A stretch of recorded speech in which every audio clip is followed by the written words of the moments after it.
You're listening to the most fraudulent F1 podcast with Dan, aka Engine Mode 11. I secretly moonlight as Helmut Marko at race weekends. And Blake, aka Brrrake. Echo chambers of farts and idiots on Twitter after races. It's the Engine Breaking F1 podcast. Beautiful intro there, beautiful intro. Big up Michael Kist for that one, you know, doing us some sweet audio production on only episode 2. So yeah, welcome in everybody. It's episode 2 of the Engine Breaking podcast, Monza Grand Prix review. I am Dan, aka Engine Mode 11, and with me is the beautiful... Hi, I'm Blake, aka Brrrake. I have absolutely no idea what I'm doing here. That's what I keep telling people, but who knows? Who knows? What do we got? Yeah. What do we got on the cards today, Dan? Talk to us.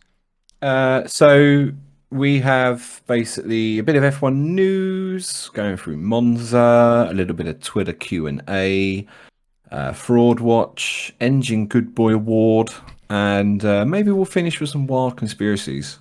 I think this entire race is just going to be nothing but conspiracy theories, Dan. I'm going to lean into it. And like you said last time, you reminded me, I'm going to say it with my chest this time. I'm not going to back down. I'm not going to hide my voice and my true thoughts, and not only thoughts, but insights. I happened to be on another show this weekend, and I successfully predicted the top 5. My confidence is through the roof right now for absolutely zero reason. But anyway. So that was very impressive, actually. I have to say, your 5 out of 5 prediction. That was probably there must be some bets going on. Like you could if you could pick the top 5 in the race, you could probably win some change. You know, yeah, do something strange with it. You know, are you claiming that you predicted that through skill and not pure luck? No, I told him I'm absolutely nowhere at that. You know, and also I'm going to quit while I'm ahead. I'm never making race predictions ever again because I nailed it, man. I knocked it out of the park. You know, I Rosberged it. You get one, get out. Get one, get out. Yeah, that's respectable. I can respect that. So this is the second episode of the Engine Breaking podcast. How did how was the first episode received? The first episode was received very well. We've already hit, I think it was like 2,100 subscribers, which I think is pretty wild. That's absolutely freaking nuts.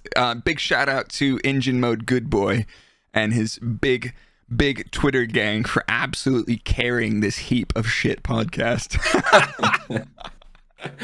Yeah, we're cashing in on those Twitter followers. Yeah, boy.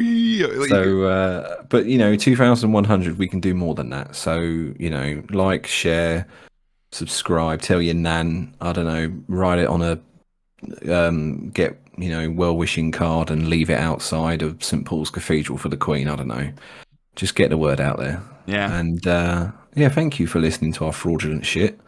Yeah, we see you guys sharing it and tagging us and stuff, and that's so awesome. I genuinely appreciate it. Dan said that you're a bunch of cunts, but you know. We all are together, so it's okay. Yeah. Collectively, yeah. He said we, not you. Sorry, collectively, it was all of us together. So yeah. So let's get into it. We've got Monza. We've got 2 full weeks off before we go to Singapore. So let's not focus on the later. Let's talk about the now and the what just happened. Well, before we get into that, we're going to go into some little bits of news. Oh, because that's what you put first on the list. Yeah. So I'm assuming we're going through this running order in the way you've typed it. I thought you typed that bit, but yeah, like let's talk about it. There's a little bit of stuff going on. There's a little bit of noise in the paddock. There's some chaos. There's some spanners in the works, as they call them. Those are wrenches for my American friends. If you're wondering what a spanner is, it's a wrench. Aluminium. Aluminium. Oh, Jesus Christ. Oh yes. Oh dear. I'm gonna listen, Americans. I'm gonna come over there and some revenge for a tea party that you boys threw a couple of 100 years ago. But I seriously, I type tires with a Y now, so like I'm halfway there, right? Oh yeah. The colonization. Cool. So yes, sorry, F1 news. Let's get into it. Obviously, we know Alex Albon. He had to miss qualifying, and he missed FP3 as well, didn't he? It was the whole Saturday he missed out because he got appendicitis. But it came out today that during his operation, he had to go back on the incubator due to some post-operative anesthetic complications, which led to a respiratory failure, which sounds quite scary when they say it like that. No, but like it does happen, but it's just like one of those things that doesn't happen often. But it's like, yeah, this could happen, but we don't want it to happen. But yeah. So when are we going to see him back in a car? Well, Williams have said that he made excellent progress overnight, and he's able to be removed from mechanical ventilation yesterday morning. So I assume that means Sunday morning. And he's A-OK. Full focus is on recovery and preparation for the Singapore GP on the 30th of September. Let's go, Alex. Get well soon, dude. Get well soon, man. That's got to suck. It's like, hey, you're about to go absolutely smash Latifi's face in qualifying and the race. Again, but your appendix just said, fuck you, mate. Yeah. And then just, the icing on the cake, you're going to have some anesthetic reaction, and we're going to bang you back into intensive care for the night. What the hell, man? So, yeah, wild. Some other driver news then. Not for this season, though. Yes. I can never pronounce this guy's name right, so apologies to everyone out there. But Felipe Drugovich. I think that sounds chat. That sounds close homies. Enough. Yeah, tick. Yeah, it's good. Drugovich. Yeah, that'll go. So Aston Martin have announced that they have signed him up to be their first member of its driver development program. It sounds like a fancy way of kind of like a Red Bull Junior program, doesn't it? Really? Yeah. But basically, it means he's going to become one of the team's reserve drivers, and the intention is to get him to drive in FP1 at Abu Dhabi, substituting for Lance Stroll, and to take part. No way! Yeah, can you believe it? I thought Dad Stroll would have been like, right, my son will not get out of the car for free practice 1. Okay, all right. Watch him smash Seb in P1, bro. Yeah, they've obviously got a yacht to be on during FP1 or something. So exactly. And he's going to be doing the young driver test at the Yas Marina circuit in November. Nice. Are you after your karting deal? Are you going out there for a bit as well? Did you get a call? Did you get any calls? I'm still recovering. Oh, nobody headhunted you for from that karting? No, unfortunately not. I think the only people that headhunted me were Weight Watchers to get me on a weight reduction program. To be honest, is it right, mate? We're going to start with your appendix. We'll see how we go from there. Yeah, those carts aren't built for people that are powerfully built like myself. Fair enough, man. Oh. So no, unfortunately, my F1 debut will not be happening. Apologies. I know you had your heart set on it, bro. Yeah, but next year, Felipe as well is going to be doing an extensive test program behind the wheel of the 2021 AMR 21, and will basically be sitting in the garage at the majority of the Grand Prix. Yeah, dude. That always bums me out when you could have your reserve driver in the simulator doing work and being really in tune with the car, but your reserve driver's just sitting at the track drinking cappuccinos, sweating his ass off, and then going and partying like a lunatic every night just because. Now, and I'm sure they're not doing that because they know that they could get the call up at any moment. But still, if I was a junior driver, I'd be like, let me drive something, bro. I'm gonna lose my shit.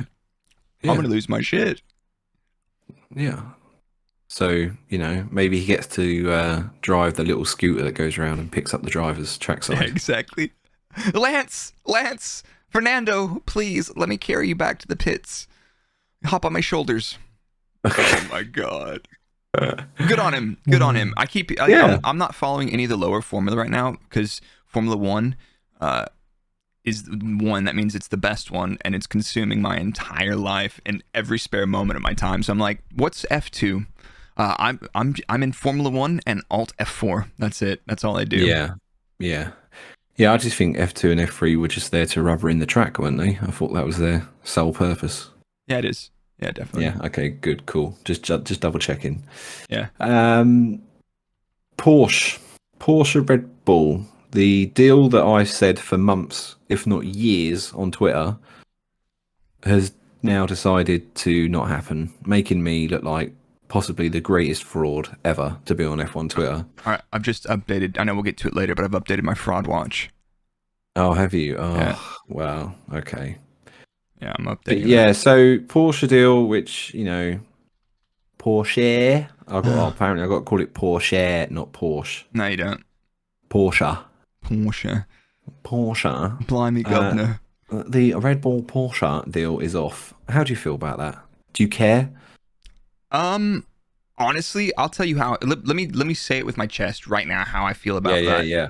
It sounded to me, and this is just like anybody that's inside has a clue. They're not talking about it. They're not going to talk about it, which leaves room for massive toxic speculation from us shitters on the internet. But Red Bull working with Honda has been working so well. You've got chassis and you've got engine. Chassis people are doing good chassis stuff. Engine people are doing good engine stuff. Car go zoom. That's how I think about this. Now, Porsche like, yeah, we'd like to buy, the rumor was 50% of the company. I thought it was 50% of the powertrains division or 49% or something like that. But nope. Everybody said it was 50% of something because somebody heard somebody having a shit and heard them talking about an engine deal in the toilets or something. So I don't know what that was about. But I'm pretty sure it was like 49% of the powertrains division, not 50% of the team. But let's say it was 50% of the team. Red Bull does one thing good. You know what that is? What is it? It's Red Bull. That's it. Like the Red Bull does Red Bull good. Like I don't see like another team with lots of other huge politics and structures coming in and that working out. I see that turning into a shit fight. You saw it with Renault. They were flexing a little bit, and you saw it. Yeah, it was Infinity, Renault, same thing. I think Red Bull does Red Bull good, and if the Honda thing is working, it ain't broke, don't fix it. Go. What do you think before we because the next point is very much. I'm surprised that it didn't go through, but not when I hear that they wanted 50%. Yeah. I think it's been a while since we've been in the factory, but I was there yesterday. They're still paying me for Twitter bias. Oh, okay, I understand. Yeah. But I when I was still there at the start of the year or whatever, I never got any inclination anyone was interested in selling it, regardless of what percentage. So as soon as they said, 50%, I'm not really surprised that Helmut Marko told them whatever the German word is for fuck off. Yeah. He told them to get absolutely fick auf. Is that it? German listeners, let me know if I completely butchered that. Sarah's not home. I'll ask her. Oh, okay. So yeah, like you say, if it's not broke, don't fix it. I think I'm kind of surprised at how well the Honda relationship has gone. Yeah, for sure. But then wasn't entirely surprised that it cooled off with Porsche after I heard exclusive rumors from direct in the paddock that oh my god, there was quite a large meeting with Honda superiors in Austria and Red Bull. Yeah, I think perhaps maybe Honda got there first, if you know what I mean. Yeah. I think so. Because I never got the impression that Honda was going anywhere. They decided to call the partnership off with Red Bull to say, to be dumping all the money in, but they're like, we'll still supply the shit for a bit, but we're going to limit our involvement and limit the cash that we're flowing to you. But we're still thinking, I guarantee you they're still developing engines on the dyno for the new regulations, even though those are finally hammering out. But you know what else I heard is leaked from the paddock as well? What? I heard that the engine braking podcast has been consumed inside of the Formula One paddock, and the reception was not bad. Okay. I've actually heard from my sources in the paddock that So yeah. Do you often sleep with your sources or no? Just like once. Just this one. Yeah. No. Just when there's no race weekends. Yeah. Okay. Yeah. Yeah. Okay. Well, we're not banned yet. Then is basically what you're trying to tell me? No, we don't. We're not banned. We're not going to get banned. We're actually we're going to get invited soon. Not really. I just manifest that though. Can we manifest the dub? Anybody listening along with us, just manifest it for us. Just say a quick word to yourself. And but anyway, Porsche deal off. Gone kaput. What? But. But. What does that tell us? What's What's your mate doing? my favourite Marco the Explorer? Yeah. He's packed his backpack, and he's apparently flying to Sakura for some talks with Honda. Sakura Now- is their development facility Yes, in Japan. Yeah, quite an impressive place as well. I've never seen anything to do with it. That's because you're not important. No, I know. So, yeah, a full works return for Honda is now on the cards, apparently. Marco said it's being negotiated. I will be flying to Tokyo between the Singapore and Suzuka races early in October. Core blimey. Wow, governor. That's impressive. He's not holding back about that, is he? He's never shy, is he? Like when he's got something No. going on, he's like, I cannot wait to tell everybody. Yeah. So yeah, I'm sure Honda are very happy and overjoyed that he's basically chatting about it all over the media, because they like to keep their cars close to their chest. Yeah, but like, come on, if they haven't figured out the Good Doctor by now, yeah, they've had long enough now to know the score. Fool me once, shame on me. Fool me twice, shame on Honda's me again. fooled everyone. Yeah, they have. We're going to put an engine freeze in because Honda are leaving to allow other people to get up to speed. Dan, now we've signed everything off. Dan, no, you can't. The cover comes off the table, and underneath it, Honda was there the whole time. Surprise, motherfucker! Yeah. Oh, fucking wild. That's awesome. Pure. That's awesome. I didn't realize the Japanese were so good at shithousery, but I doff my cap to them. That was brilliant. Oh, cheers, lads. Cheers, lads. I think that's about it for news, really. Yeah, that's only the major talks. There's nothing. You got any news? No, there's nothing too juicy, really. Like, the fact that the engine braking, the most fraudulent Formula One podcast, has made its way into the paddock somehow is absolutely blowing my mind. Because, like, other than Twitter, I'm not just calling my mates that work at Red Bull, but oi lads, we got a podcast. We're talking shit. I know you know what's going on, but come check it out. I'm not doing that. So that's pretty cool. Yeah. Did they say who it was that listened to it? I'll tell you later. Okay. Not Mr. Mohammed, head of the FIA, listening to it and thinking, never let these two within a 10-mile radius of a track ever again. Yeah, exactly. Farm credentials fully stricken, verboten list. Yeah. Yeah, so, that's why I'm going to have a shave, because then they won't recognize me. Nobody will fucking recognize you, mate. Exactly. If I saw you walking in the street, I'm like, what are you looking at? Don't look at me ever again. What's this guy? Should we let's move over to Twitter. I had a question after the last podcast. Yes, and, go for it. It's from Mallers from the Discord. He said, my main takeaway from episode 1 is you dispelling myths about trackside champagne and BJs, but I'm left with a vital question. What was it like at the factory, and do you get more champagne and BJs as a streamer than at the simulator? The correct answer to all those is I just get none of them. I get none of them. I downgraded from nice craft beer when I had a steady paycheck to drinking Guinness out of a tin, which, talking to some Irish people, is a big no-no. So I had somebody remind me that you shouldn't drink Guinness from a tin. But I was like, it's got the nitrogen widget and stuff, and it tastes nice, and I don't know, man. I'm into it.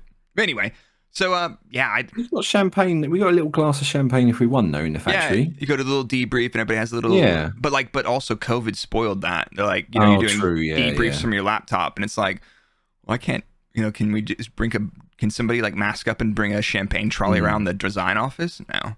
Can we just slam down some champagne on our laptops? Yeah, exactly. Yeah, I like how they didn't trust any of us as well, so we had to have plastic cups. The gift of foresight on that one. Yeah, because what if somebody tips off and starts glassing people in the the race win celebration in the race bays? No, it wasn't fair. Ah. Anyway. Yeah. Anyway. But that danger's past now that me and you have left. So yeah, exactly. No one's going to get glassed now. I never went.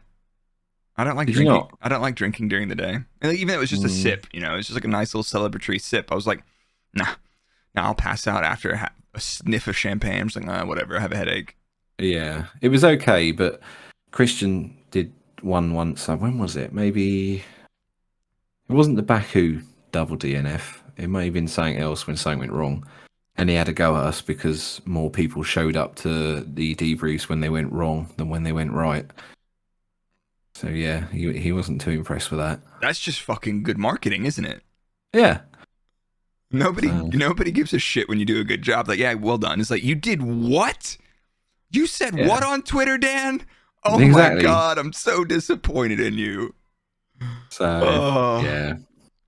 What other fun and games have you got from Twitter? Should we go through that now? Yeah, well, let's rip through it real quick. Okay, so question 1. And I should have checked these fucking usernames. Did I jump through? I actually skipped, man. I thought we were gonna do the Twitter at the end, and I just like scrolled on my screen. You know what? No, I moved it down. Oh, you but did? Let's do the Twitter stuff now, because why not? It's clean. Okay. Well, and let's get through it, because I'm sure everybody's dripping to see what kind of fraudulent shit we can come up with from the Monza Grand Prix, which was the biggest cock tease of a race I've ever seen in my life. No one gives a shit about Monza. Max 1, end of story. Yeah, fine. Twitter stuff. Sport@sport714007. I wish I fucking sorted these usernames out before I did this. He asks, or they ask, do the drivers know all the engine modes and settings, or does the engineer have to tell them every single thing? That's a good question, because I don't actually know the answer to this. The answer to that question is the drivers know 2 or 3 of them. Like the main ones. Yeah, exactly. There's race standard mode, there's a qualifying mode, and there's an outlap mode or an inlap mode. So they maybe know like 3 or 4 of them. They might know 5, but there's a couple of pretty niche connoisseur settings that they don't use very often. Considering that dial has 12 or 14 positions, they don't need to know all of them. But they will know the standard ones, and they don't really need a whole lot of reminding on the old basics. Did they know engine mode 11 position 5? Yeah. Yeah, they knew that. Yeah, exactly. Engine that means big in the game. That is that's the mode that Ferrari use to blow up their engines. That's when they want the fire outside of the combustion chamber and not inside it, right? Okay. Yeah. Should we replace this? Ciao, we move it outside the combustion chamber. Yes, very nice. Mamma mia. Dear. At JL Brad says, watching Magnussen's onboard after Bottas rammed him, this is in regards to Monza. The team said they checked everything and it looked good. After the race, they confirmed it was a broken diffuser. Does a broken diffuser show in the data? Or might a team choose not to reveal it on the radio during a race? My take on that is, I just don't think they know. I think it depends on where it is. But for the most part, it depends on if the team has the weight to run pressure taps in their floor. So if they can run the pressure taps and the sensors and all the plumbing for that, which isn't particularly heavy, but I remember when I was at Force India, we would run non-pressure tapped floors during the race because they were a couple kilos lighter. I think the technology's changed, and I think aero, a lot of people are biasing, like aero is important, you need to understand it, and if you have all the sensors. If you had a damage, like if you broke a strake off or something, you'd see it. If not in the pressure taps, you would see it in the actual, they've got basically sensors that measure the forces in the suspension, which tells you how much pushy downy force you have on the car. I was going to say, could you see it on the load or whatever? If it was a big amount, you would have seen it. If it was a small amount, you might have missed it. Okay, and then basically everyone's asking all about the safety car ending, but we'll probably do a generic answer to that after we do. We can rip through qualifying in the race now. What do you think? Yeah, let's go to Monza. Right, we have now entered, ladies and gentlemen, the temple of speed, and I really felt like this weekend's race was the temple of blue balls because it was like something was going to happen. It never happened, which begs a lot of questions. And are we going to get controversial on this pod, Dan? Oh yeah. All right, cool. Rip the Band-Aid off and send it. Who Yeah, cares? full send.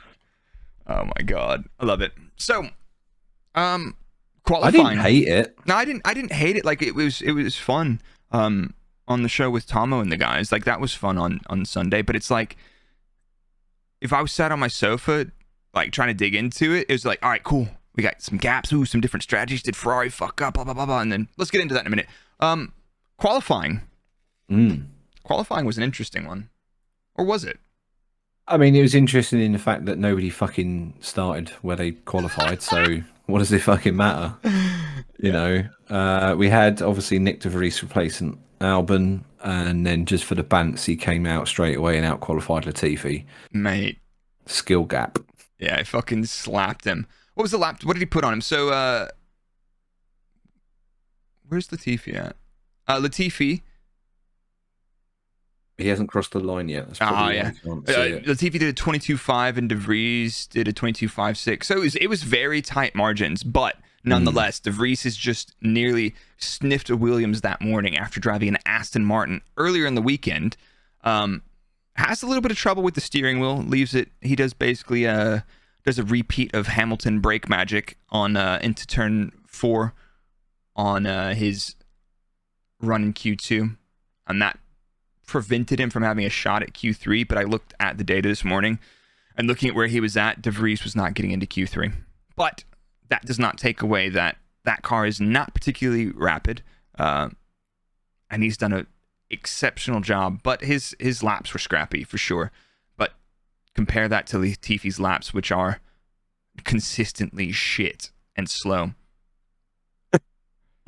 Nicholas Latifi. I'm sure you're a lovely bloke, but yeah, I think it's time for a different career. And that's not me hating on a person. It's just saying facts are facts, my friend. Not quick. No. So, but speaking of people that made it into Q3, did you see my incredible Twitter jinx that I put on Danny Ricciardo? You didn't, did you? Yeah, well, you know, he put on that radio message where he goes, "I'm happy to hit to hit them." Yeah, with the photographers in the pit lane. Yeah, and then I replied saying, "I think they'd be happier if you hit Q2, mate." So where'd he end up? Obviously, he took that personally and ended up in Q3. I think he ended up starting P4, but I wasn't sure what his actual qualifying position was because honestly, trying to figure that bullshit out. No. So I've got it up right now. Ricciardo qualified 8th with a 21.9. Norris with a 21.584. Let's be honest. Just over 3/10 is still a very reasonable gap to teammate. But this track seemed to separate the front from the back quite a bit. Yeah, it's strange that McLaren now for like the second year running seem to have a good car at Monza only. I don't really know what that's about, but whatever. Yeah. Well, we'll get to the race, but it wasn't even that good in the race either. They just kind of Daniel took that hitting Q2 comment personally, ran over a photographer, then got into Q3. Yeah, so Danny Rick made me look like an absolute arsehole on Twitter, but what's new, to be honest. So well done him.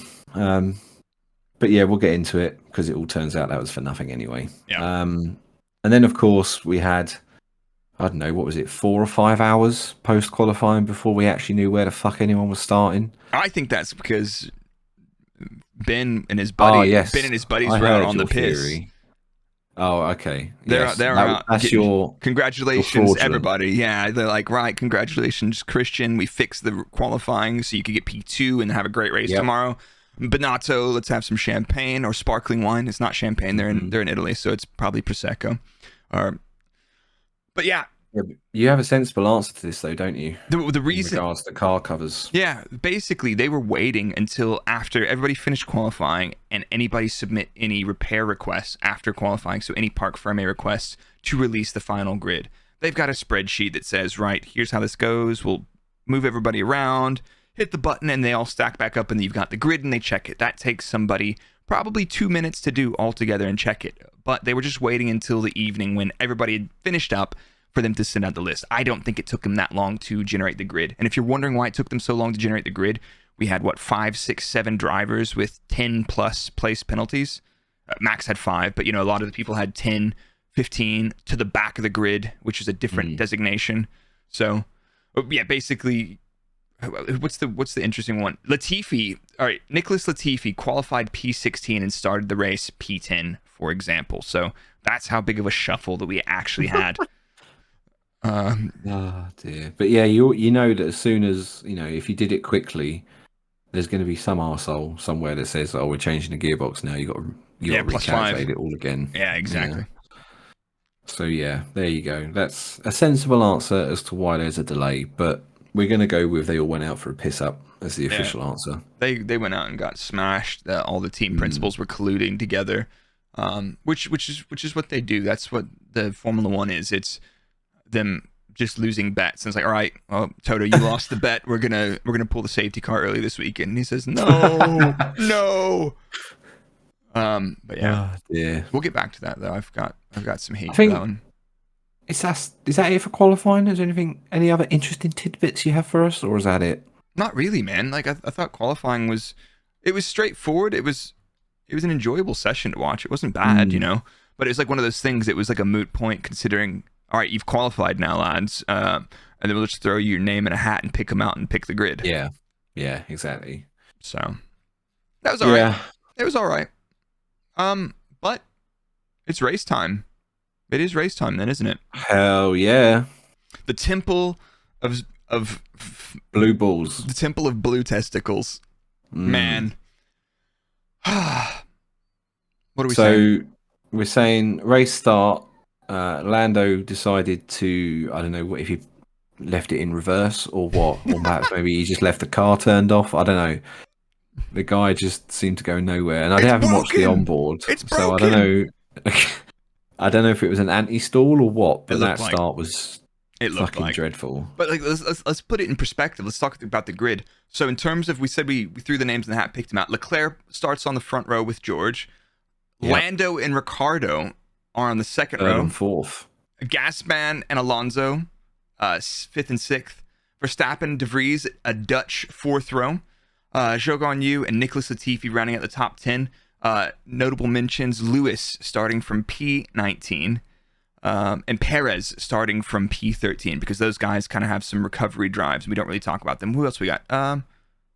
With Carlos Sainz as well, P18. So we've got a couple of fast cars very out of place. So we were really hoping that would get really, really dirty, but it didn't. No. A lot of teams end up taking their penalties at Monza just because of the power of the DRS down that main straight. It doesn't really... No. Yeah, and exactly. And Mercedes knew that this was not going to be a particularly competitive track for them. Like they knew that, and they're like, right, let's get Lewis a new ice, because it was questionable after the Spa collision with Alonso, which Alonso had some very interesting comments, and they got into a hissy fit, and then they traded caps, which is really cute. Yeah, now they kissed and made up. Yeah, exactly. They're lovers, aren't they? But yeah, wasn't it like a 70G hit or something? I heard it was 300 Gs actually. It was like 40 or 50. So yeah, enough to basically not want to go through your engine. Yeah, exactly. That thing's gonna launch itself at some point. Yeah. Yeah. So on the race start, Norris has a launch protection or anti-stall, which basically means the gearbox and engine decide something's bad happen if I release the clutch at the rate that you want to do it. So I'm going to pull the clutch completely so that we don't stall the engine on the grid. And then all you have to do is grab both the paddles, and then you can proceed to launch the car again. But when you're looking at less than 0.2 of a second reaction times, an anti-stall is going to cost you a couple seconds on your race start, and which means to the back, sir. Yeah, so that wasn't a great start for him. Bottas decided to drive into the back of Magnussen. Bottas is, I'm going to say it, right? This isn't Bottas slander, because I actually don't mind Bottas. I do rate him. I like Valtteri. I think his stock went down when he was driving against Lewis purely because he was driving against Lewis. Yeah. And that's the same thing you're seeing Max and his teammates. He's putting a lot of lap time into them and consistently performing better in the races. And Valtteri had some great races as well, but Lewis is one of those dudes where that's a fucking tough teammate to have. It damn near broke Nico. That's why he's so damn crazy now. Yeah, it's doing interviews from his Bond Lair Zoom background or whatever the fuck he's doing. Oh, Christ. What a fucking goober. Maybe we'll reach out to him. Could see if we can get him on the podcast. I think we could. I think he'd be down for it. A trio of frauds. Yeah, he's just clout chasing if he wants to be on our pod, though, for real. True. Who even remembers him? Anyway, I've forgotten where I was now. Oh, yeah, Bottas. Sorry, I was hyping up Bottas. But since the last 10 races, his qualifying against Guan Yu Zhou, it's 5 apiece, which I was quite surprised about. I think Valtteri's a solid driver, and I think Joe is also a very solid driver. Like, not bad. I think the car's not great. So if you're looking at performance-wise, the Alfa Romeo is probably not particularly fast. And we're looking at their performances, I don't think it is. No, and every time it is fast, they end up having to replace half the engine. So, yeah, not a great time. But I was surprised it was 5-5. Yeah, And, I didn't know that. but yeah, I think Bottas is going a bit off the boil at the minute. Bless him. Yeah.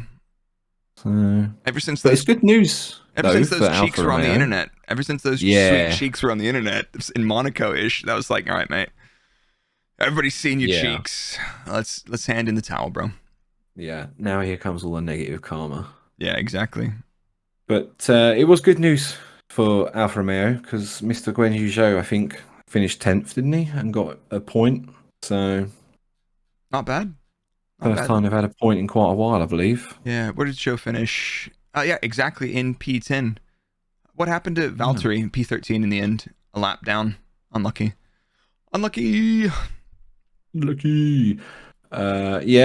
Max managed to get into second place by lap 5, which I think no one is necessarily surprised about. If anything, I'm surprised it took him 5 laps. He's fucking washed. Yeah. Get him out of that. Get him out It's of just there. the car, mate. It's just the car. Yeah. But to be fair, I was like 5 laps seemed about reasonable for me, but I was actually looking at that race.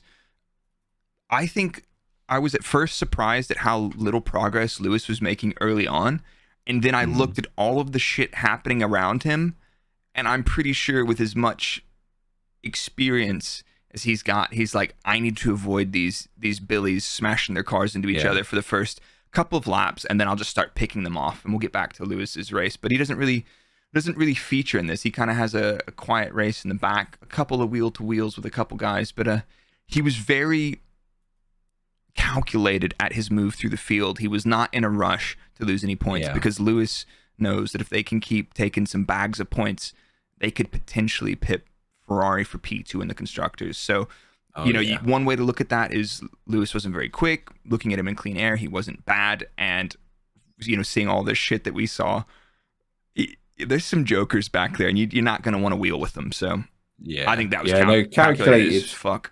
It's a good word, and it's a word I'd probably used as well. And we've seen it, I think, plenty of times in the past with Lewis. He's like, well, I can't win a race on lap 1, but I can maybe on lap 40. So let's just see how it plays out, sort of thing. Yeah. But considering, I think we all wrote off Mercedes, I don't think they had necessarily a bad weekend. I thought Monza was going to be an absolute disaster for them. I did too, man. Old George sneaked his way onto a podium yet again. Yeah. Good on him. Mr. Consistent, by the way. But he kind of had one of those races. Looking back at the race, did we have any, Max fought him, overtook him lap 5. It looked like they were sleeping. The Red Bull strangely, notoriously slippy car this season, which is not typically a Red Bull car. Red Bull car is usually a bit downforce and a bit draggy, and they make it up through the corners. But this RB18 is a slippery son of a gun. But how closely he could follow through the final corner because of how much grunt they've got. That long 180-degree high-speed corner. We just lift off the brakes on the way in, lift off the throttle on the way in, roll it, get back on the power, super wide. He was inside of George's gearbox, and he knew what he had for breakfast as he overtook him down the main straight. And then George had a very lonely race. He was in clean air the entire time. He approached Sainz around lap 30.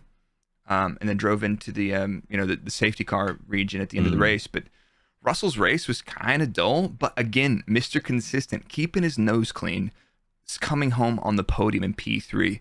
I mean, the kid's solid. Like, his stare creeps me out, and I don't trust anybody that wears loafers without socks. But 100%. Yeah, that's like, I would not. No, I do not trust those people. If you're wearing loafers and rolled up chinos and no socks. No. Yeah, big Tory energy. So anyway, our boy Perez had some woes at the beginning of the race, and it really kind of, Perez was one of those our dudes that was on a little bit of a recovery drive, but he kind of got fucked, didn't he? Yeah. Perez starting on a medium and having to box at lap 10. What happened there? I don't know. Well, was that um was that when his brakes decided to externally combust? Yeah.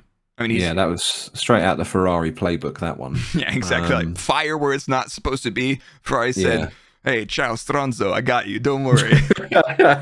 Oh dear. Yeah. No, I'm not really sure. Lap 10 while on mediums. I don't really get that. 10, yeah. It looks so. If I had to extrapolate using my old performance engineering brain, I reckon. So he said he had a flat spot. One idea is that when you get a flat spot, the tire keeps locking there. And if the disc isn't spinning, the other wheel is doing all the braking work, so you could overheat one of them.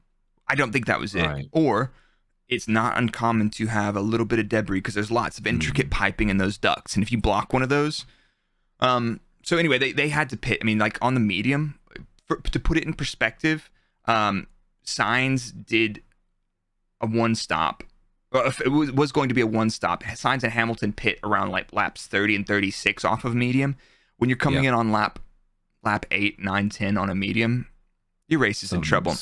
Yeah, so it's not quite gone. Perez fit hard. We saw a lot of fire coming out of the brake, and he continued on. And so it looks like that cleared. Did he have any issues with that? Looking at his stint, I mean, he dropped back dead last at one point and drove through. A lot of people pit around him, and Perez drove back to finish, what is that, 6th? Yeah, not a bad recovery drive. His pace was okay. His pace wasn't actually bad at all, especially considering he did a proper long stint on a hard from quite early on. There's nobody else that stopped comparably early on a hard. So his pace was reasonable. I don't think he did a particularly bad job this weekend, but it was just unfortunate on a recovery drive having an issue like that. I wonder if it perhaps maybe was Charles thinking it was Max behind him and taking a tear off. And unfortunately, he managed to knock out the wrong Red Bull. Yeah, exactly. With his tear off. Yeah. I mean, better luck next time. Yeah, dork. So that wasn't too bad. It was no. I was going to say it was really nice to see Ferrari paying tribute to Renault this weekend as well. Yeah, exactly. That beautiful yellow uniform. Yeah, with those the front blown exhaust diffuser. That was a hottie. That Lotus. That was a doozy. That was Renault. Sorry, it was Renault Lotus. That I don't remember what it was, but the front exit exhaust that was revolutionary with old Robert Kubica driving that son of a gun. Yeah, and then worked well, didn't it? Yeah, Nick Heidfeld when he was driving it on reserve that one time, and they blew up the low pressure accumulator and destroyed the side pods when the front exhaust caught fire. That was that was frightening, bro. Imagine you're getting out of the car and a hand grenade goes off in the side pod and takes you out. Yeah, that's there was a lot of pressure in them. Yeah, that's actually, speaking of scary shit that happens during a race. Then, Daniel, talk to me, bro. Well, we had a recovery truck forklift on track to recover Mr. Daniel Ricciardo when I think was it lap 48. He retired. Engine let the fire out of the cylinders around, probably coming out of the second chicane. He ended up parking it in between turns 6 and 7, which are two very fast right-handers. Probably pretty poor visibility off the racing line, but the recovery point was quite far away, and he's stuck there. I fucking hate this because this shit winds me up so much. Like, it's wild to think about that we lost Jules, or Jules's accident was back in 2014, but it still feels like it was, 2 years ago. Yeah. And to see a forklift out on track, reversing down the track with Danny Rick's car, like, either red flag it and use the forklift to get rid of it, or just fucking leave it there. Yeah, I mean, there was even a video of one of the cars, like, they're under yellow flags at that point, or safety car at that point. One of the guys is following somebody. He peeks out and he's like, "Oh yeah, the forklift's still there. Let me tuck back in quickly." And it's like those forklifts are insanely heavy for a reason. That means if a Formula One car touches it, all of the energy goes into the car and the driver. And that was a long time. That made my stomach turn when I saw that happening. Yep. I was like, dude, because I was at that race, and I don't remember anything about that race other than like, yep, What happened? Like, yeah. Then you find out later. So that's frightening. If we see that again, that's insane. But there was a lot of there's a lot of debate about that. Do you want to dig into that now about the safety car? I don't think this is fucking hard, really, but some people do. Like, I get it that finishing under a safety car is boring or whatever. You know, yeah, okay, I get it, but whatever. But my point is obviously either red flag it, remove it, and then start the race. Because by then, was it like 5, 6 laps? I don't know. I can't remember what it was exactly. Yeah, or a 53 lap race, and if it happened on 48, yeah. Yeah. Or just fucking leave the car. Don't touch it. Don't fucking wheel a forklift across the track because it wasn't even on the right side of the track of what Danny's car was. Yeah. So yeah, and like a lot of people saying, "Oh, you know, what's the issue? It was dry. There was good visibility." Yeah, but all it takes is one freak accident, because that's whenever people get seriously injured, all it is a freak accident. Yeah, it's not like you planned. It's like that wasn't a probability. Like you would mitigate against most of those circumstances, and it was something exceptional that happened, which means you probably haven't fucking planned for it. Yeah, and it's so easy just to remove the risk by not having the forklift reversing down the track. With cars moving on the track, the forklift can reverse down the track all at once, as long as there are not drivers piloting cars around a circuit. And the safety car is not particularly going slow. It's slow for a Formula 1 car, but it's still fast enough to fuck shit up. Yeah, it's for the car it is. It's going flat out. Yeah. So, but I mean, in the press we had, I looked at the post-race interviews with the team principals. Christian said we wanted to win this race under green flag racing. Even fucking hell, here we go. Even Binotto wanted to finish the race under green flag racing, but to what Lewis said was, you know, this is the time. If you're going to mention Abu Dhabi 2021, no, I'm not going to mention it. I'm not going to mention it directly. But we are cancelling the podcast on episode 2. All right, fine. But anyway, so they followed the rules. They said right, and then people accepted. You know, we should. So the safety car and yellow flags, the whole process seemed super delayed. And one of the things that we learned later was the marshals could not get Daniel's car in neutral. Correct. So that was one big problem. That is why, because if you looked at the track, 50 meters behind him was a recovery point where they could push the car back between the barriers and resume green flag racing. Unfortunately, the car would not go into neutral because the engine shat itself and it lost power and lost hydraulics in gear. Yeah, and in theory, there's the button on the chassis which you can press, which puts it into neutral. But I think, from my very limited understanding, is that it basically cooked itself seized. Yep. So you could basically push that button as much as you want. The thing was basically hot welded itself together. So good luck. Yeah, that wasn't going. So we've got a couple of options, right? You know, we and I think they just need to make a decision on what they want to do. Is like, do you want to, you know, if you know, make a rule, it's like 8 laps to go, or, you know, X% of the race to go. Do you want to, if it's likely to be a safety car that will take a number of laps to recover, should we red flag it, fix the issue, and then have, you know, the rest of the race under green flag conditions? You'll get 1 or 2 laps of double yellow flags in that segment. They'll assess it and they'll make the decision if it's a safety car or if it's a yellow flag, right? It is this question of entertainment versus racing, and I think safety first. But in either of these situations, everybody makes an agreement. All the team principals and drivers have to put their hand up and say, never mind who it's going to impact and what race. You don't know what's going to happen. You say, is it safety car finish? Is it red flag, green flag restart? Which one do you guys want? And you guys all say yes, and they make a rule, because whatever it is, it has to be something that cannot be biased. Yeah. I would respectfully say don't even give the teams a fucking choice, because no, you know what teams are like. Who's ever going to fucking agree? No, nobody. You're never going to get a unanimous decision, are you? So the FIA should just be like, no, fuck you. This is how we're doing things from now on. Yeah, and we want to ensure that we get green flag racing at the end of the race, because honestly, Monza pissed me off that race. You know, I sat there the whole time waiting for something to happen, and nothing happened, realistically.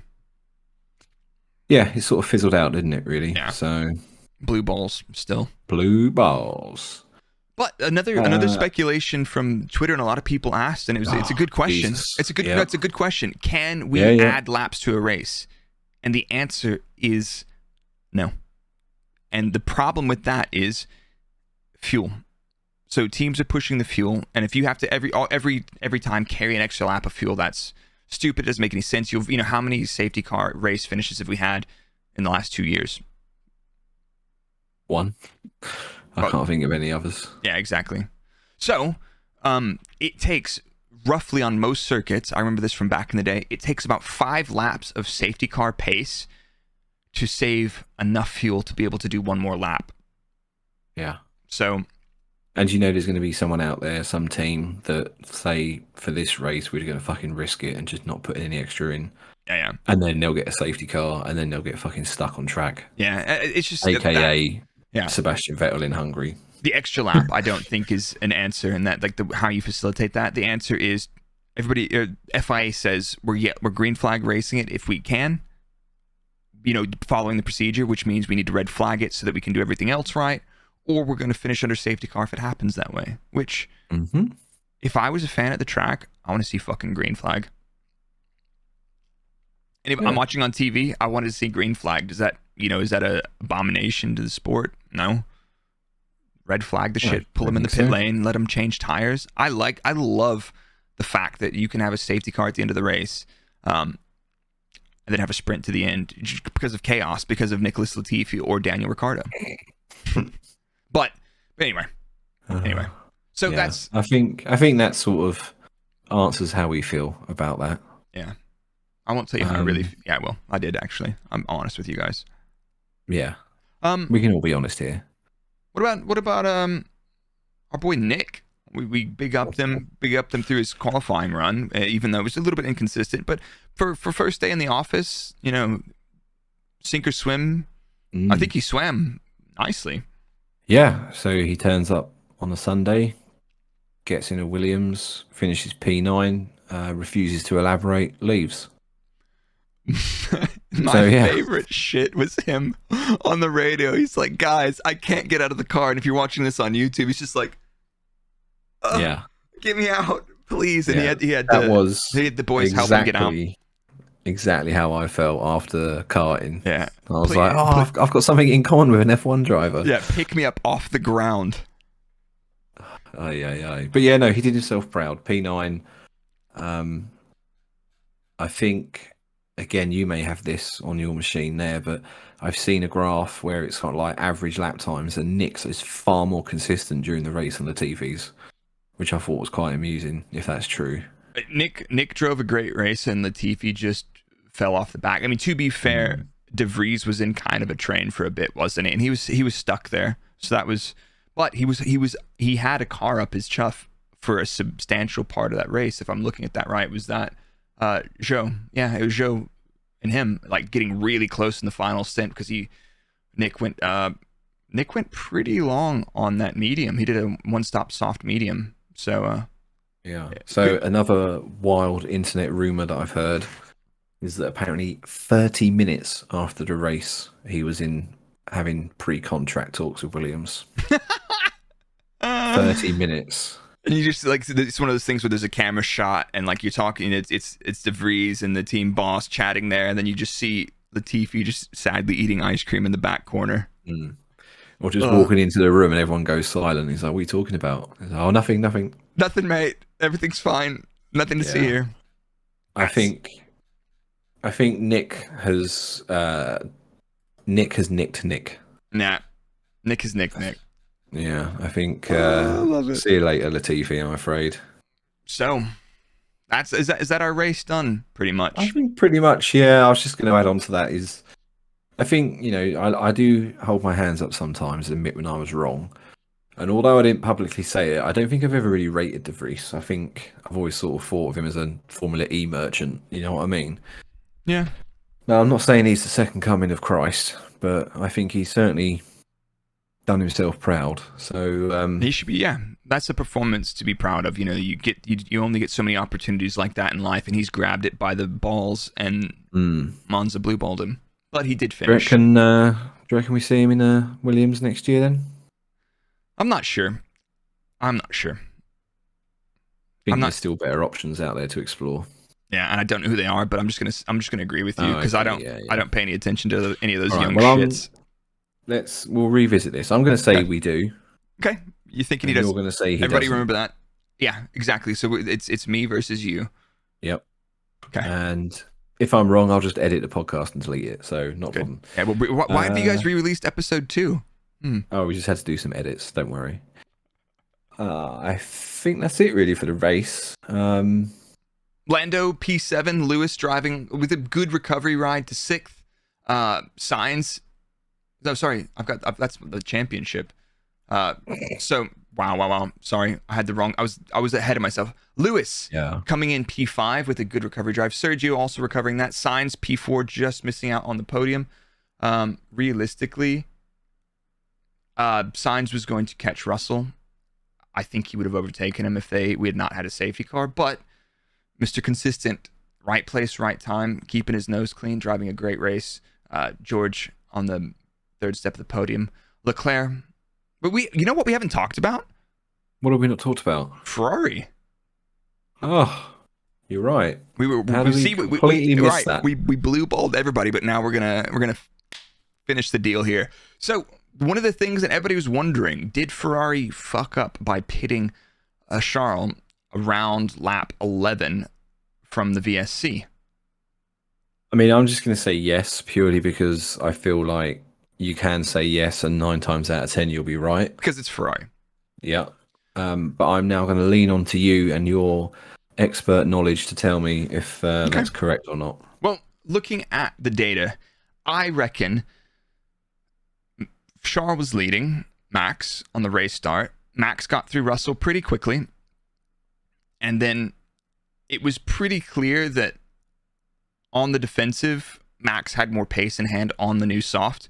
And Charles started to deg off, actually, I think, quite a bit. As soon as Charles pit, Max was able to calm down his degradation and he was able to manage the tires, but Max was pushing like hell and got into a bit of deg. I think Ferrari got spooked by that initial deg, pit early onto a medium. And their pace on the medium was actually pretty good, but their degradation was much higher than the Red Bulls. So we hear a lot of people saying more downforce equals more degradation, which is not true. You know, it's part of the equation. If you're on lower downforce, the likelihood is that it's easier to slide the tires, but you also have less vertical load on them in a straight and all this other stuff. So there's no if this then that kind of scenario, right? My takeaway from the Grand Prix is that the Red Bull had very good degradation, the exact opposite of what we saw in Austria. Remember Austria when Max was on the front on the defensive, blew his softs off completely.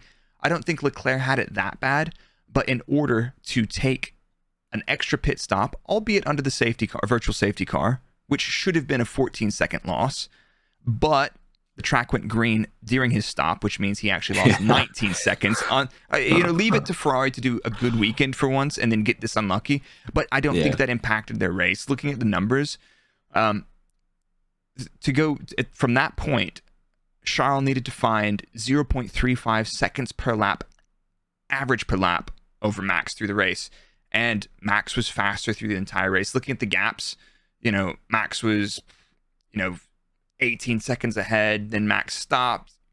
And then after the next stop and subsequent stop from Leclerc, so Leclerc went on to a soft at the end. Max was then 20 seconds ahead. There was no way he was closing that gap. He had to close down a 20-second gap in 20-something laps. A second a lap is what Leclerc needed at the end of the race. I think after the first stop and they saw their pace on that medium, that strategy was on a hope and a prayer. And I think they risked P1, but realistically, they're not getting P1 in the championship, so why not risk a race win at home? Because on pace outright, they weren't racing Red Bull this weekend on the track. Qualifying, great. Red Bull putting a little bit more downforce on the car for a low downforce circuit, and it paying dividends in this instance in terms of their tire management and easily securing Max the dub. I mean, at the point when we had the safety car, Max was 17 seconds ahead. No shot. Yeah. No shot Leclerc's getting that. And I think they knew that. But did they fuck up? I don't think so. I'm not sure. I think that call, they didn't have very much information. Your free practice long runs are like 10 laps with a shitload of traffic. You're not getting good data from that. The cars have changed a lot. They've learned a bit from Spa. They've learned a bit from Zandvoort. You know, one super high downforce and one very low downforce, but not quite Monza low. But I don't know. What was your initial thought when you saw them pitting under the virtual safety car? I think, like I said earlier, force of habit made me think, oh, okay, they've wrecked it. Yep. But I think I'm like similar mindset of you. The lap times that Max was putting in and things like that. I think Ferrari didn't lose a race they could win. You know, I don't think they were ever really going to win this one.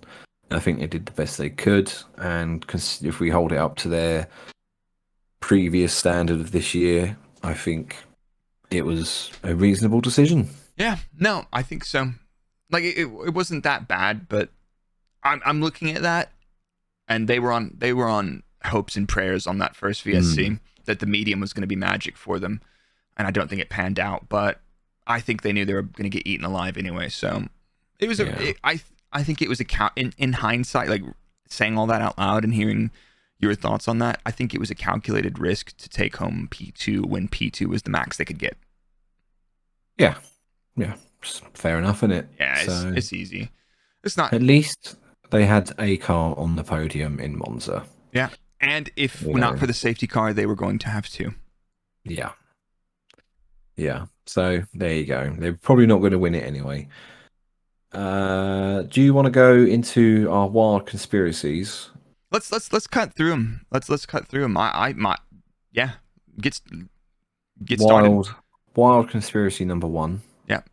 There's some footage and some photos of Max's engine cover showing some damage, I think around the safety car period, and some footage shows an object appearing and then sort of landing near Max's car, insinuating that perhaps an angry fan may have thrown something at it and damaged it. Ooh. I think that is cap to the extreme. So you had Incredible Hulk in the grandstands lobbing a object with some amount of mass that could puncture a piece of bodywork. Yeah, the engine covers aren't the strongest in the world. No. But you still have to fucking hit them hard if you want to damage them. About as hard as Daniel hit Q2 this weekend. Yeah, exactly. Yeah. Yeah. I don't buy it. I'm sure someone may have thrown something onto the track. There's fucking idiots everywhere, every track. Yeah, for sure. You know. What race are you going to next, by the way? Oh, sorry. Unrelated question. I'm never watching F1 live again. Bro. It's a court order. I'm not allowed. Real quick, though, like, I've never been to a Formula One Grand Prix as a spectator. Fuck off. Ever? Never. I did 6 seasons as a trackside performance engineer, living the dream, going to all the tracks, sniffing all the race fuel, getting my ears blown out by the V8s when we had them, when there was a show car V10. But I have never sat in the grandstands, and yeah, I'm looking forward to doing that in Austin this year. I will be at the Austin Grand Prix, so if any of our listeners are in Austin, hit me up. Avoid it. Yeah, avoid. Avoid me. Avoid me. Thanks, Dan. You're welcome. I've seen 2. Have I seen 2? Yeah, both Silverstone. Okay.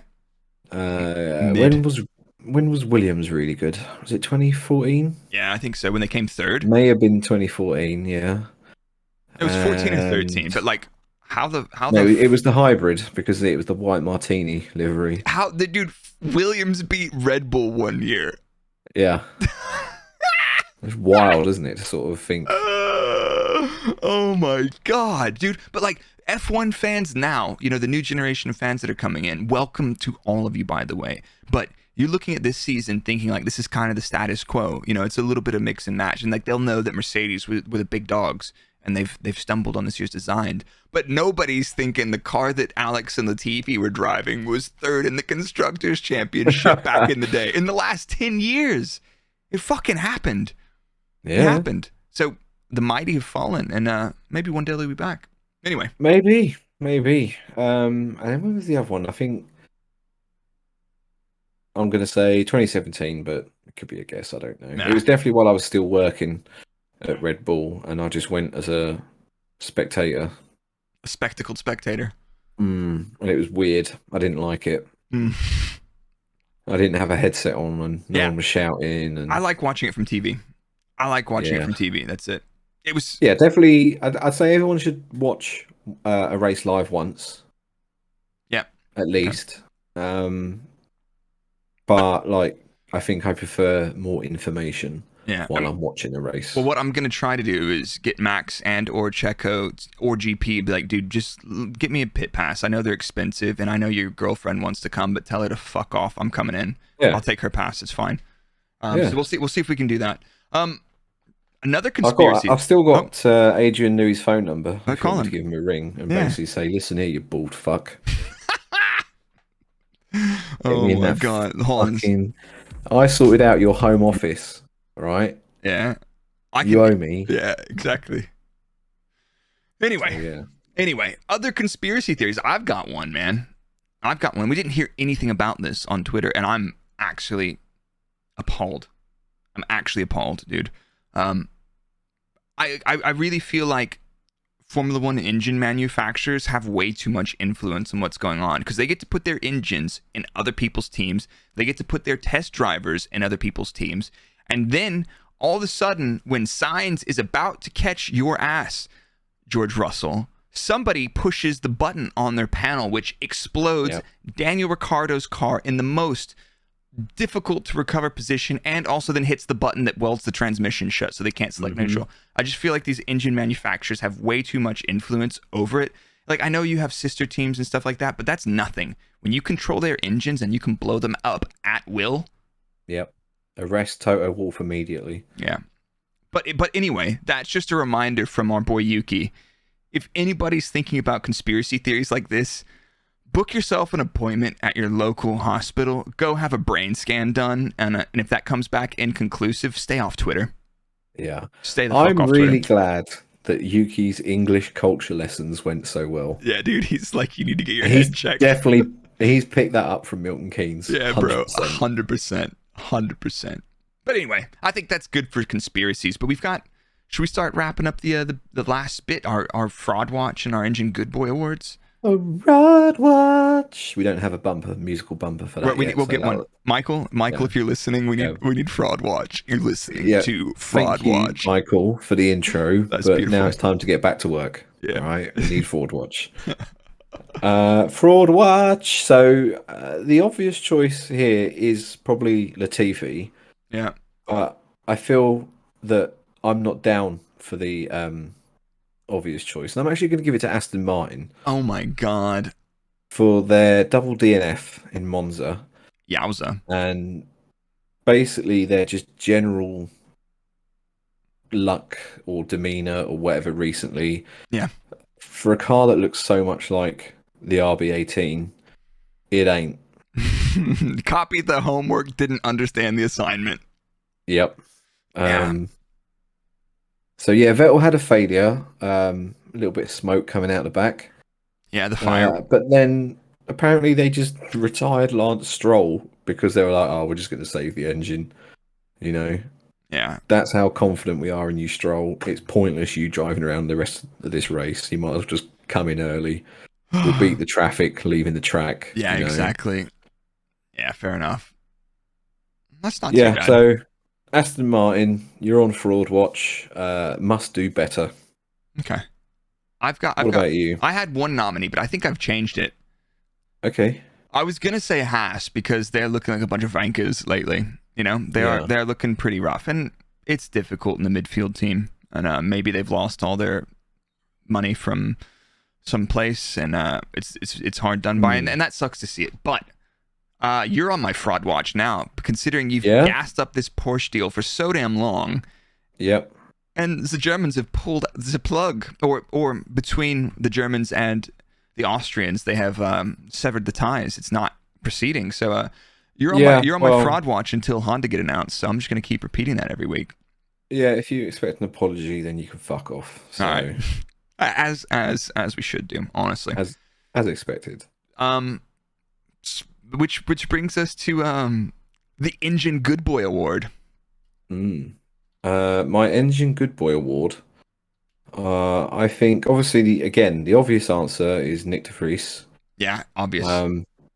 But I want to big up Carlos Sainz. P18 to P4. Which was going to be a P3 without that safety car. Yeah, big up Carlos. I think, solid performance. Something that I think, he's needed for a while. So yeah, big yourself up, Carlos. I think he should feel pretty good about that drive. He always seems so underwhelmed when he's talking, unless, it's just like, but good for him. It's just, I wanted to see some more racing. But it's just like you've got this huge gap between the front and the mid. And Danny Rick obviously just kind of dragged the entire midfield of the track back, and they couldn't overtake him until he blew up his car. Yeah. Rip. My Engine Good Boy Award goes to Lewis. He had a very calculated very beginning of his race, and it looked like, hey, mate, you're not making up much progress. But actually, that is what a mature drive looks like. And the car wasn't that quick. You look at the pace difference between the Ferrari and George, who was running clean air. They were going to, on everybody finishing in pace order. That was a Mercedes 5-6 this weekend pace order, but he got everything out of it effectively. He got one better than he took advantage of Perez, so he's there to capitalize consistency. And that double overtake, was it when Norris came out of the pits? That calculated overtake, that was hot, man. He just set them up and then doubled it, man. Engine Good Boy in a very sincere way goes to Lewis, man. That was probably some of the better action we saw during that entire boring blue ball of a race. Not his first cheeky double overtake of the season either, is it? No. That was beautiful at Silverstone. Yeah, I want to see. Oh yeah, that was fucking good, bro. I want to see Mercedes, Ferrari, Red Bull, and I would like to see the rest of the teams a little bit closer. Because right now we're the development is on, and the boys at the front are pulling away. Yeah, but we always have this sort of discrepancy when we have a large regulation change, don't we? Yeah. And then eventually, or whatever, people start to shuffle back. So yeah, fair enough. Teams, basically everyone that doesn't support Red Bull, basically keep the faith. Yep.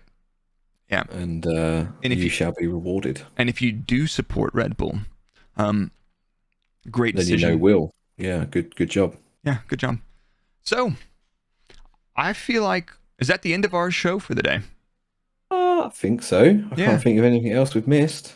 I think, as much as that race, not a whole lot happened, I still feel like there's a lot of interesting things to take away from it, but I do want some more fucking wheel-to-wheel racing, man. I want to see some action. I want to see some chaos. I don't want to see DNFs and retirements from Toto hitting the Mercedes button explode for their customer teams, because they're serious influence on the rest of the grid. I just think it's... Anyway.